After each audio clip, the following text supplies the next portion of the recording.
श्रोता बंधु नमस्कार। आपण शुणुंट 89.6 FM रेडियो बाघाजतीन गोष्ठी बेतार केन्द्र उपस्थापन मु आपण मान साथी देवेंद्र।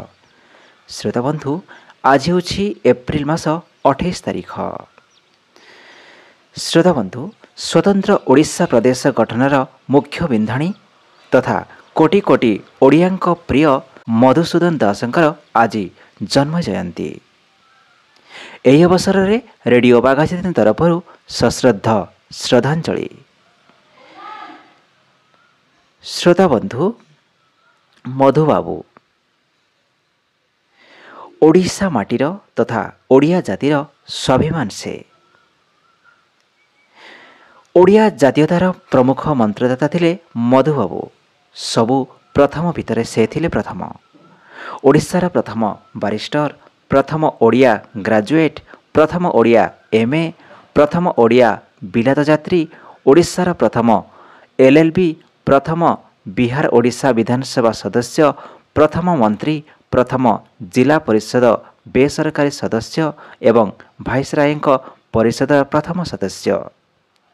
श्रोता बंधु 1848 मसीहा आज दिन में अर्थात एप्रिल 28 तारीख में कटक जिला सालेपुर सत्यभामापुर गाँव में जन्मग्रहण करथिले मधुसूदन। से थिले स्वतंत्र ओडिशा प्रदेश गठनर कर्णधार। ओडिशार विच्छिन्नांचल एकत्रीकरण पाई से सारा जीवन संग्राम करथिले। तांकर प्रचेष्टारे 1936 मसीहा एप्रिल 1 तारीख में भाषा भित्तिरे प्रथम भारतीय राज्य भावे ओडिशार प्रतिष्ठा होइथिला। ओडिया भाषार परिचय सह एक भाषा भित्तिक राज्य गठनर से थिले मुख्य पुरोधा। कोऑपरेटिव समवाय विक्रय केन्द्र, सिंह ओ तारकसी काम एवं जोता तैयारी कारखाना, चौधरी बजार ठारे ओडिया आर्टवेयर एवं चाउलियागंज रे उत्कल टैनेरी तांको शिल्प मानसिकतार वास्तविक रूपरेख थिला।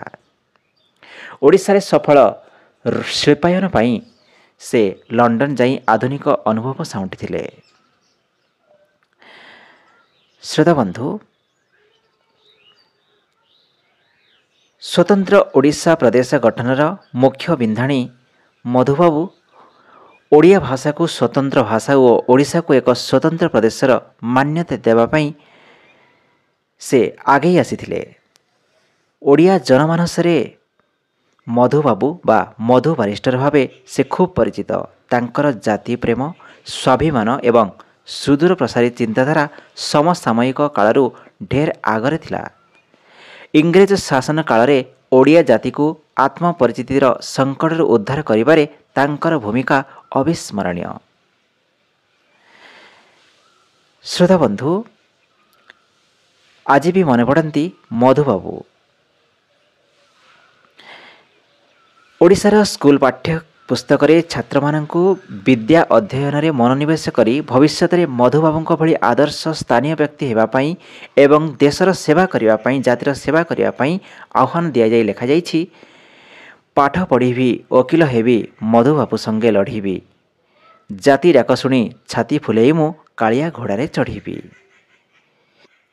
शुणुथांतु आपण माने रेडियो बाघाजतीन गोष्ठी बेतार केन्द्र 89.6 FM बैंड रे।